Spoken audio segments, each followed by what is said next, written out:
माता सीता का हरण होने के बाद भगवान राम को लंका तक पहुंचने के लिए उनकी वानर सेना जंगल को लंका से जोड़ने के लिए समुद्र के ऊपर पुल बनाने के काम में लग जाती है। पुल बनाने के लिए पत्थर पर भगवान श्री राम का नाम लिखकर पूरी सेना समुद्र में पत्थर डालती है। भगवान राम का नाम लिखे जाने की वजह से पत्थर समुद्र में डूबने के बजाय तैरने लगते हैं। यह सब देखकर सभी वानर काफी खुश होते हैं और तेजी से पुल बनाने के लिए पत्थर समुद्र में डालने लगते हैं। भगवान राम पुल बनाने के लिए अपनी सेना के उत्साह, समर्पण और जुनून को देखकर काफी खुश होते हैं। उस वक्त वहाँ एक गिलहरी भी थी जो मुंह से कंकड़ उठाकर नदी में डाल रही थी। उसे ऐसा बार बार करते हुए एक वानर देख रहा था।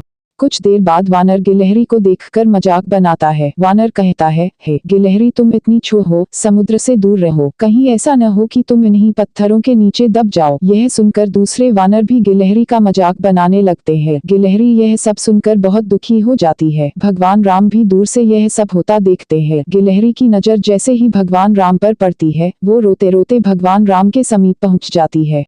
परेशान गिलहरी श्री राम से सभी वानरों की शिकायत करती है। तब भगवान राम खड़े होते हैं और वानर सेना को दिखाते हैं कि गिलहरी ने जिन कंकड़ों व छोटे पत्थरों को फेंका था, वो कैसे बड़े पत्थरों को एक दूसरे से जोड़ने का काम कर रहे हैं। भगवान राम कहते हैं, अगर गिलहरी इन कंकड़ों को नहीं डालती तो तुम्हारे द्वारा फेंके गए सारे पत्थर इधर उधर बिखरे रहते। ये गिलहरी के द्वारा फेंके गए पत्थर ही है जो इन्हें आपस में जोड़े हुए हैं। पुल बनाने के लिए गिलहरी का योगदान भी वानर सेना के सदस्यों जैसा ही अमूल्य है। इतना सब कहकर भगवान राम बड़े ही प्यार से गिलहरी को अपने हाथों से उठाते हैं। फिर गिलहरी के कार्य की सराहना करते हुए श्री राम उसकी पीठ पर बड़े ही प्यार से हाथ फेरने लगते हैं। भगवान के हाथ फेरते ही गिलहरी के छोटे से शरीर पर उनकी उंगलियों के निशान बन जाते हैं। तब से ही माना जाता है कि गिलहरियों के शरीर पर मौजूद सफेद धारियां कुछ और नहीं बल्कि भगवान राम की उंगलियों के निशान के रूप में मौजूद उनका आशीर्वाद है। कहानी से सीख, दूसरों के कार्य का मजाक नहीं बनाया जाना चाहिए। कार्य में किसी भी तरह का योगदान महत्वपूर्ण होता है। साथ ही दूसरों द्वारा मजाक बनाए जाने के बावजूद आपको अपना आत्मविश्वास नहीं खोना चाहिए।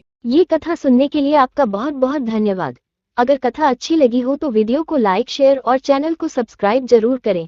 कमेंट में राधे राधे जय श्री कृष्णा लिखना ना भूलें।